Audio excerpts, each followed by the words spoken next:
ನಮಸ್ಕಾರ ವೀಕ್ಷಕರೇ. ನಮಸ್ಕಾರ ರಾಜಶೇಖರ್ ಅವರೇ.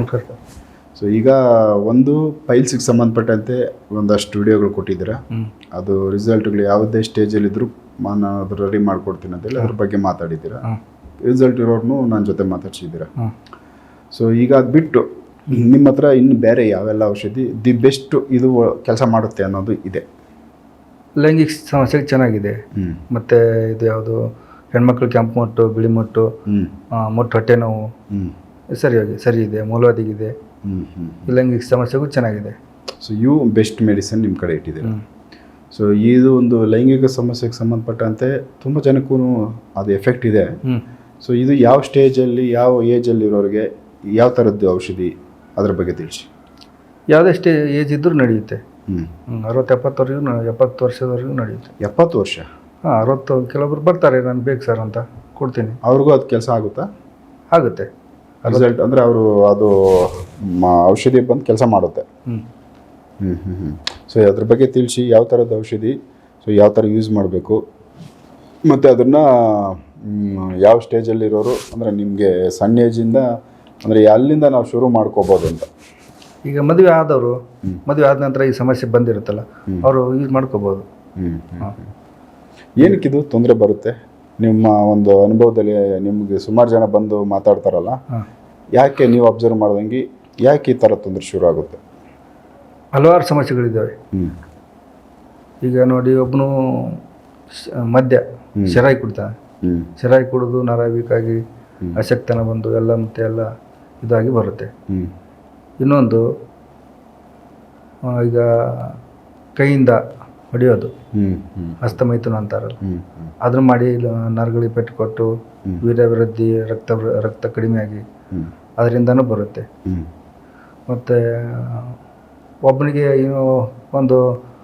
ಒಬ್ಬನು ಬಂದಿದ್ದ, ಅವನಿಗೆ ಏನು ಸಮಸ್ಯೆ, ಯಾವ ಸಮಸ್ಯೆ ಇಲ್ಲ, ಚಟನೂ ಇಲ್ಲ, ಕೈಯಿಂದನೂ ಇಲ್ಲ. ಅವನಿಗೇನಪ್ಪ ಅಂದರೆ ಭಾಳ ದಿವಸ ಅವನು ಮಲೇರಿಯಾ ಟೈಫಾಯ್ಡ್ ಆಗಿತ್ತು. ಅವನಿಗೆ ಜ್ವರ 6 ತಿಂಗಳ ಇತ್ತು ಸರ್, ಮಲೇರಿಯಾ ಆಗಿತ್ತು. ಹಿಂಗಾಗಿ ಅದು ಆದ ನಂತರ ಗುಳಿಗೆ ಅವು ಇವು ತೊಗೊಂಡು ಸೈಡ್ ಎಫೆಕ್ಟ್ ಆಯಿತು. ಏನಾಯಿತು, ಎಲ್ಲ ಇದನ್ನಾಯ್ತು ಸರ್ ಅಂದ, ಫುಲ್ ಕಡಿಮೆ ಆಯ್ತು ಅಂದ. ಇಂಥವ್ರು ಇರ್ತಾರೆ. ಅಂದರೆ ಅದು ಭಾಳ ದಿನ ಕಾಯಿಲೆ ಬಿದ್ದೂ ಬರ್ಬೋದು ಎಫೆಕ್ಟು. ಇದೇ ಚಟ ಅಲ್ಲ, ಆರೋಗ್ಯದಲ್ಲಿ ಏನಾದರೂ ಬೇರೆ ಸಮಸ್ಯೆ ಇದ್ರೂ ಬರುತ್ತೆ, ದಾರಿ ಮಾಡ್ಕೊಂಡು ಮುಂದೆ ಕಡಿಮೆ ಆಗ್ಬಿಡುತ್ತೆ ಅದು. ಓಕೆ. ಏನೆಲ್ಲ ನೀವು ಅದಕ್ಕೆ ಔಷಧಿಗಳನ್ನ ಎಷ್ಟು ದಿನಗಳವರೆಗೂ ನಿಮ್ಮ ಔಷಧಿ ತೊಗೋಬೇಕು? ಸ್ಟಾರ್ಟಿಂಗ್ ಸ್ಟೇಜ್ ಹೆಂಗೆ ಶುರು ಮಾಡಿಕೊಡ್ತೀರಾ ಔಷಧಿಗಳನ್ನ? ಒಂದು ತಿಂಗಳು ತೊಗೊಂಡ್ರೆ ಅವ್ರಿಗೆ ಗೊತ್ತೇ ಆಗುತ್ತೆ. ಈಗ 45 ದಿವಸ ತೊಗೊಂಡ್ರೆ ಸಾಕು, ಎಲ್ಲ ಸರಿ ಹೋಗುತ್ತೆ ಅಂತ. 45 ದಿನ? ಹಾಂ. ಸೊ ಅದು ಕಂಟಿನ್ಯೂ ಔಷಧಿ ತೊಗೊಳ್ಳೋ ಅವಶ್ಯಕತೆ ಇಲ್ಲ. ಹಾಂ, ಆಮೇಲೆ ತೊಗೊಳ್ಳೋ ಅವಶ್ಯಕತೆ ಬರೋದು. ಲೈಫ್ ಟೈಮ್ ಇರುತ್ತೆ. ಲೈಫ್ ಟೈಮ್ ಅಂದ್ರೆ ನೋಡಿ, ಯಾವುದು ಲೈಫ್ ಟೈಮ್ ಅಂತ ಇರಲ್ಲ. ಈಗ ನೋಡಿ, ನಾವು ಈಗ ಊಟ ಮಾಡಿದೆ ಅಂದರೆ ಮತ್ತೆ ಊಟ ಮಾಡಲಿಕ್ಕೆ ಬೇಕು. ಇದು ಇಷ್ಟೇ ದಿವಸ ಅಂತ ಇರುತ್ತೆ ಅಂತ ಯಾವ ಇದನ್ನು ಹೇಳೋಕ್ಕಾಗಲ್ಲ. ಅವ್ರು ಎಲ್ಲಿ ಎನರ್ಜಿ ಇರುತ್ತೋ, ಅವ್ರು ಎಲ್ಲಿ ಸ್ಟೆಮಿನಾ, ಎಷ್ಟು ದಿನ ಎಲ್ಲಿವರೆಗೂ ಸ್ಟೆಮಿನಾ ಇರುತ್ತೋ, ಎಲ್ಲಿವರೆಗೂ ರೋಗ ನಿರೋಧಕ ಶಕ್ತಿ ಇರುತ್ತೋ, ಅವ್ರ ಹತ್ರ ಎಲ್ಲಿವರೆಗೂ ಶಕ್ತಿ ಇರುತ್ತೋ ಅಲ್ಲಿವರೆಗೂ ನಡೆಯುತ್ತೆ.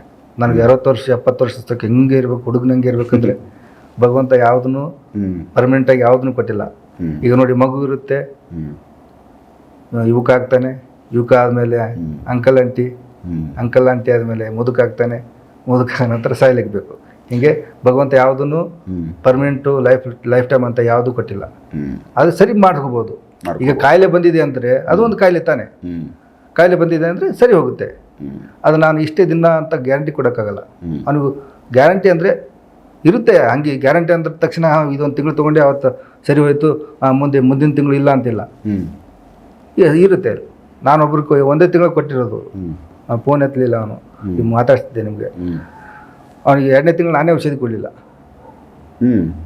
ಹೊಸದಲ್ಲಿ ಮದುವೆ ಆಗಿದ್ದವನು, ಅವನಿಗೆ ಸರಿ ಹೋಗಿದೆ. ಹಂಗೆ ಮನೇಲಿ ಅದು ಬೇಡ ಇದರಲ್ಲಿ ಅವು ಹೊಸದಲ್ಲಿ ಲಗ್ನ ಆಗಿದೆ. ಅವನ ಹತ್ರ ಬೇರೆ ಗುಳಿಗೆ ತೊಗೊಂಡು ಹೆಂಗೋ ಒಂದು ತಿಂಗಳು ಮೇಂಟೈನ್ ಮಾಡಿದೆ. ಸರಿ ಆಗ್ತಾಯಿಲ್ಲ ನೋಡಿ ಅಂತ ಕೈ ಮುಕ್ಕೊಂಡಿತ್ತ. ಅವನಿಗೆ ಒಂದು ತಿಂಗಳು ಔಷಧಿ ಕೊಟ್ಟು ಕಳಿಸಿದೆ. ಆ 3 ದಿನದಲ್ಲಿ 50% ಆಯ್ತಂದ ಅವನು. ಸೂಪರ್. 2ನೇ ತಿಂಗಳು ಔಷಧಿ ಕೊಟ್ಟಿಲ್ಲ ನಾನು ಇದು ಈ ವಿಡಿಯೋದಲ್ಲಿ ಹೇಳೋದು ಬೇಡ. ಆ ಹೆಣ್ಮಕ್ಳಿಗೆ ನೋವು ಆಗುತ್ತೆ ಅಂತ ಪೇನ್ ಕಿಲ್ಲರ್ ಗುಳಿಗೆ ತೊಗೊಂಡಿದ್ದಾರೆ. ಇದನ್ನು ಹಾಕಬೇಡಿ. ಸೊ ಇದು ಸ್ಟ್ರಾಂಗ್ ಆಗುತ್ತೆ ಹಾಂ, ಕೆಲಸ, ಅಂದರೆ ಅವ್ರದ್ದು ಔಷಧಿ ಕೆಲಸ ಜಾಸ್ತಿ ಮಾಡುತ್ತೆ. ಹಾಂ, ತುಂಬ ಸ್ಟ್ರಾಂಗ್ ಇದೆ ಔಷಧಿ. ಕೆಲವರಿಗೆ ಸ್ಲೋ ಕೊಡ್ಬೋದು, ಸ್ವಲ್ಪ ಕೆಲವರಿಗೆ ಫಾಸ್ಟ್ ಆಗುತ್ತೆ ಅಷ್ಟೇ. ವಾರ 15 ದಿವಸದಲ್ಲೇ ರಿಸಲ್ಟ್ ಸಿಕ್ಕೇ ಸಿಗುತ್ತೆ. 2 ತಿಂಗಳ ಔಷಧ ತೊಗೊಂಡ್ರೆ ಸಾಕು ಅವರು. ಸೊ ಇದು ಯಾರಿಗೆ ಅಂದರೆ ಈ ಥರ ಒಂದು ಲೈಂಗಿಕ ಸಮಸ್ಯೆ ಇರೋರಿಗೆ ಇದು ಬೆಸ್ಟ್ ಮೆಡಿಸನ್. ಬಟ್ ಇದ್ರದ್ದು ಅವ್ರಾಗ ಅವ್ರು ಏನಾದರೂ ಮಾಡ್ಕೊಳ್ಳೋ ಥರದ್ದು ಅಂದರೆ ಮನೆ ಔಷಧಿ ಟೈಪು ಹಿಂಗೇನ ಅದ್ರ ಬಗ್ಗೆ ಸ್ವಲ್ಪ ಹೇಳೋಕ್ಕೆ ಸಾಧ್ಯ ಇದ್ರೆ ಅದು ತಿಳಿಸಿ. ಇಲ್ಲ ಅದು ಹೇಳೋಕ್ಕೆ ಆಗಲ್ಲ, ನಮ್ಮ ಹತ್ರನೇ ತೊಗೊಬೇಕಂದ್ರೆ ಬೇಡ. ಮನೆ ಮದ್ದುಗಳು ಸಾಕಷ್ಟು ಇದ್ದಾವೆ. ಶಕ್ತಿ ಬರಲಿಕ್ಕೆ, ರಕ್ತ ವೃದ್ಧಿ ಆಗಲಿಕ್ಕೆ, ವೀರ ವೃದ್ಧಿ ಆಗಲಿಕ್ಕೆ ಇದ್ದಾವೆ. ಆದರೆ ಅದು ಅಷ್ಟು ಎಫೆಕ್ಟ್ ಆಗಬೇಕಲ್ಲ. ಒಬ್ಬೊಬ್ರಿಗೆ ಆಗುತ್ತೆ, ಒಬ್ಬೊಬ್ರಿಗೆ ಆಗಲ್ಲ. ಎಲ್ಲರಿಗೂ ಅದಕ್ಕೆ ಅಂತ ಸ್ಪೆಷಲ್ ಆಗಿ ನಾವು ಮಾಡಿಟ್ಟಿದ್ದೀನಿ. ಓಕೆ. ನರಗಳಿಗೆ ಸಮಸ್ಯೆ ಇರುತ್ತೆ, ನರಗಳಲ್ಲಿ ಶಕ್ತಿ ಬರಬೇಕು, ದೇಹದಲ್ಲಿ ಶಕ್ತಿ ಬರಬೇಕು, ವೀರ ವೃದ್ಧಿ ಆಗಬೇಕು, ರಕ್ತ ವೃದ್ಧಿ ಆಗಬೇಕು. ಇದೆಲ್ಲ ಆಗಿ ಆದಾಗ ಮಾತ್ರ ಸರಿ ಹೋಗುತ್ತೆ. ಇದು ಎಷ್ಟು ವರ್ಷದಿಂದ ನೀವು ಇದೊಂದು ಔಷಧಿ ಮಾಡ್ತಾ ಇರೋದು ನೀವು? ನಾನೊಂದು 10-15 ವರ್ಷ ಆಯಿತು. ಎಲ್ಲಿ ಕಲ್ತ್ರಿ?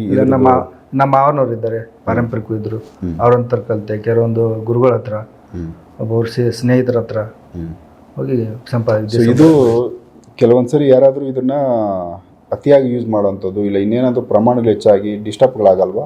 ಇಲ್ಲ ಜೀವಕ್ಕೆ ತೊಂದರೆ ಆಗೋಂಥದ್ದು, ಇಲ್ಲ ಸೈಡ್ ಎಫೆಕ್ಟ್ಗಳಾಗೋಂಥದ್ದು ಏನಾದರೂ ತೊಂದರೆ ಆಗುತ್ತಾ? ಇಲ್ಲ, ಆಗಲ್ಲ. ಅದು ಯಾವುದೇ ಥರ ಚಾನ್ಸ್ ಇಲ್ಲ. ಈಗ ನೋಡಿ, ಭಾಳ ಆದರೆ ಸ್ವಲ್ಪ ಹೀಟ್ ಆಗ್ಬೋದು, ಅದು ಬಿಟ್ಟರೆ ಮತ್ತೆ ಏನಾಗಲ್ಲ. ಯಾಕಂದ್ರೆ ನಾವು ಎಲ್ಲ ಗಿಡಮೂಲಿಕೆ ಹಾಕಿರ್ತೀನಲ್ವಾ, ಈ ಮೂಲಿಕೆಗಳು ಬಾಡಿ ಹೀಟ್ ಮಾಡುತ್ತೆ, ಸ್ವಲ್ಪ ಹೀಟ್ ಇರುತ್ತೆ. ಯಾವುದೇ ಆಗಲಿ ನರಕ್ಕೆ ಸಂಬಂಧಪಟ್ಟಿದ್ದು ಹೀಟೇ ಇರುತ್ತೆ.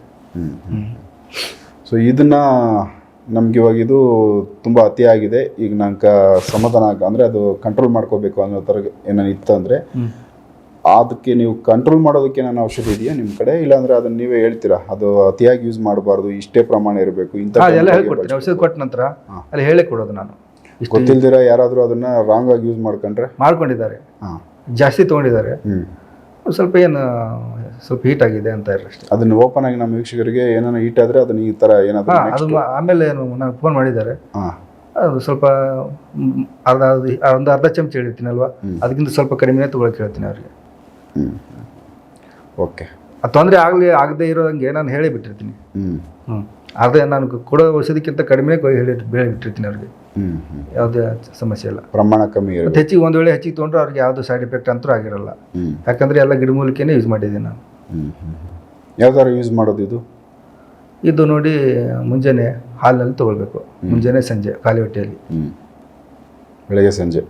ಮತ್ತು ಇನ್ನೊಂದು ಆಯಿಲ್ ಇರುತ್ತೆ, ಅಂಗಲೇಪನ ಅಂತೆ, ಅದು ಕೊಡ್ತೀನಿ. ಮತ್ತು ಸ್ವಲ್ಪ ಒಬ್ಬರಿಗೆ ಹೀಟ್ ಇರುತ್ತೆ, ಹೀಟ್ ಕಡಿಮೆ ಆಗಲಿಕ್ಕೆ ಅದೊಂದು ಪೌಡ್ರ್ ಕೊಡ್ತೀನಿ. ಮತ್ತು ಹೊಟ್ಟೆ ಶುದ್ಧಿ ಕೊಡಬೇಕು. ಈಗ ಹೊಟ್ಟೆ ಶುದ್ಧಿಗೆ ಒಬ್ಬರು ಯಾವುದೇ ಬೆಕ್ಕ ಅಂತ ಔಷಧ ತೊಗೊಂಡ್ರೆ ಅವ್ರಿಗೆ ಹೊಟ್ಟೆಗೆ ಹತ್ತಲ್ಲ. ಹೊಟ್ಟೆ ಶುದ್ಧಿ ಇರಲ್ಲ, ಕ್ಲೀನ್ ಇರಲ್ಲ, ಅವ್ರಿಗೋಗಿ ಔಷಧಿ ಅಲ್ಲಿ ತಲುಪಬೇಕಲ್ವ, ಎಲ್ಲ ಕೆಲಸ ಮಾಡಬೇಕಲ್ಲ. ಹೊಟ್ಟೆ ಶುದ್ಧಿ ಕೊಟ್ಟು ಆಮೇಲೆ ಅವ್ರಿಗೆ ಔಷಧಿ ಸ್ಟಾರ್ಟ್ ಮಾಡೋಕ್ಕೆ ಹೇಳ್ತೀನಿ. ಸೂಪರ್. ಓಕೆ. ಅಂದರೆ ಮೇಯ್ನಾಗಿ ನಿಮ್ಮ ಹತ್ರ ಏನು ಔಷಧಿ ಸಿಗುತ್ತೆ ಅದನ್ನು ನಮ್ಮ ವೀಕ್ಷಕರ ಗಮನಕ್ಕೆ ತೊಗೊಂಬಂದಿದ್ದೀನಿ. ಬಟ್ ನೀವು ಇದನ್ನೆಲ್ಲ ಕೊರಿಯರೇ ಮಾಡ್ತೀರಾ? ಇಲ್ಲ ಡೈರೆಕ್ಟಾಗಿ ನಿಮ್ಮ ಹತ್ರ ಬರಬೇಕು ಅಂದರೆ ಬಿಜಾಪುರ ಬರಬೇಕು. ಸೊ ಇಲ್ಲಾಂದರೆ ಅವರು ನಮ್ಮ ಕರ್ನಾಟಕದಲ್ಲಿ ಎಲ್ಲೇ ಇದ್ದರೂ ಅವ್ರ ಅಡ್ರೆಸ್ ಲೊಕೇಶನ್ ಹಾಕಿದ್ರೆ ಅವ್ರಿಗೆ ಪಾರ್ಸಲ್ ಮಾಡ್ತೀನಿ, ಕೊರಿಯರ್ ಮುಖಾಂತರ ಕಳಿಸ್ತೀನಿ. ಓಕೆ.